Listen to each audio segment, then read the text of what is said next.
안녕하십니까, 주식불리오입니다. 2023년 첫 번째 방송인데요. 자, 어떤 종목을 할지 어떤 얘기 들을지 고민을 많이 했었는데, 자, 첫 번째 종목은 지난 방송에 이어서 가장 더딘 성장률을 보였던 이 삼성 SDI의 외국인 매수는 왜 들어오는지 지금부터 시작하도록 하겠습니다. 자, 지난 방송에 보면 이제 삼성전자, LG 에너지 솔루션 얘기를 좀 드렸고, 9월 30일 가장 저점부터 10일, 27일까지 가장 외국인 순매수 많이 한 종목이다, 이렇게 얘기를 드렸어요. 전자도 이해가 가고 LG 에너지 솔루션도 이해가 가는데, 와, LG 에너지 솔루션보다 이 SDI를 외국인들은 왜 이 가장 밑바닥에서 더 많이 매수를 했을까? 2차 전지를 매수라는 건 이해가 돼요. 근데 순위를 보나 뭐를 보나 에너지 솔루션을 더 매수를 했는데 왜 SDI를 더 매수를 했을까요? 자, 일단 외국인 매수가 들어서 저는 이 주가가 꽤 많이 올라온 줄 알았는데, 역시 많이 오르긴 올랐는데 뭐다? 연말 대비 다 빠졌다는 부분은 LG 에너지 솔루션과 똑같은 형태를 가지고 있습니다. 자, 그리고 2023년 열대증권사 선정에서 2023년 유망주를 이렇게 설문조사를 했는데요. 자, 1위는 어쩔 수가 없는 것 같아요. 그죠? 독보적인 삼성전자. 바이오로직스도 저도 이해가 가거든요. 근데 이번에도 뭐야? SDI가 또 2위를 하고 있네? 과연 이 SDI는 뭐가 있을까? 순위로 보면 에너지 솔루션이나 SK온 밑에가 SDI거든요. 근데 왜 이렇게까지 자꾸 매수를 할까요? 실적 이렇게 이익률, 그다음 배터리 3사 수출 규모를 보니까, 자, LG 에너지 솔루션이 가장 밑에고요. 중간이 SDI, 그다음에 SK온이 가장 수출 규모로서는 뭐다? 그러니까 율로 따지면 제일 높다는 거죠. 1조에서 5조를 냈으니까 당연하죠. 그죠? 그런데 삼성 SDI도 6조에서 10조 만만치 않은, 왜냐하면 항상 제일 늦은 성장률을 보였다. 왜? 아시지 않습니까? 삼성 SDI는 주가 원통형이었다는 거.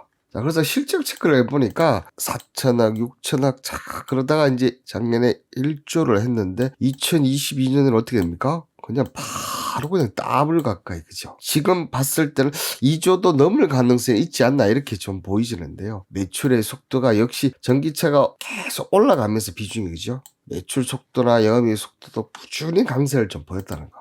어떻게 보면 이 원통형 배터리 약진이 가장 그 중심에는 젠5, 그죠? 이 젠5가 고부가치 가치를 내면서 뭐다? 이렇게 매출이나 영업이 다 이렇게 실적이 잘 나오지 않나, 이렇게 보여요. 각형에서 그 다음에 원통형으로 갔다가 그 다음에 파우치형, 아니면 그 다음에 전고체, 이런 식으로 지금 가야 되는데, 그죠? 지금 그런 부분에서 이 SDI가 실적이 올라오는 부분들은 뭐다? 이유가 있다. 테슬라에서 사용하거나 스타트업 여러 업체가 새롭게 원통형 배터리를 검토하고 있다. 이 부분은 배터리가 부족한 부분이 분명히 영향이 있습니다. 자, 여기에 뭐라고 되어 있습니까? 삼성전자 이재용 회장이 BMW, 그죠? 회장과 배터리 관련 논의를 지금부터 이제 시작하고 있다는 거죠. 특히 이 젠5가 니켈 함량을 뭐다? 88% 이상의 이 젠5, 그죠? 이게 상당히 뭐다? 효율성이나 안정성이 뭐며?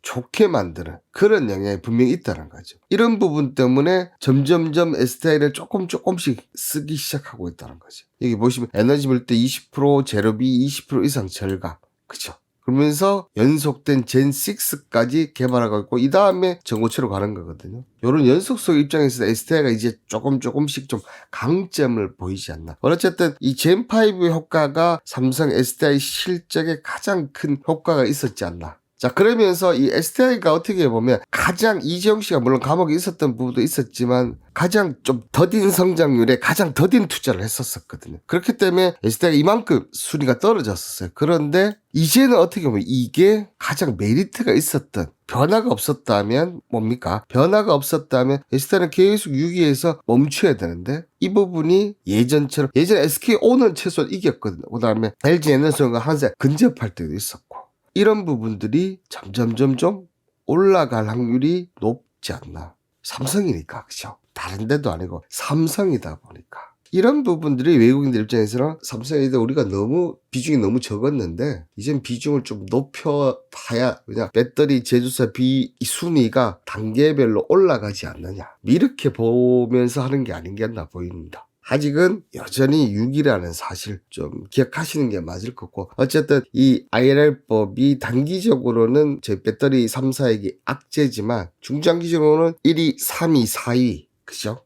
저 순위가 우리나라로 대체화될 수도 있다는 부분, 그런 부분까지 외국인 매수 유입이 들어왔지 않나 이렇게 생각이 든다죠. 그래서 그 때문에 좀 잊혀졌던 이 삼성 SDI가 전고체 배터리 제너레이션 Gen5로, 그리고 이번에 대규모 투자로 인해서 순위 변동에 따른 매수 유입이 좀 들어왔지 않나, 그렇게 좀 생각이 들면서 앞으로 이 매수 유입이 진짜 이 삼성이기 때문에 저는 이번에도 방송을 한 거거든요. 예전과 LG NN솔루션과 이렇게 박빙에 갈 수 있는 그런 쪽이 되지 않나 이렇게 생각이 들면서 LG NN솔루션과 SDI 외국인 매수세 계속 이어지는지를 보도록 하겠습니다. 자, 2023년에도 변함없이 좋은 방송으로 얘기 드리도록 하겠습니다.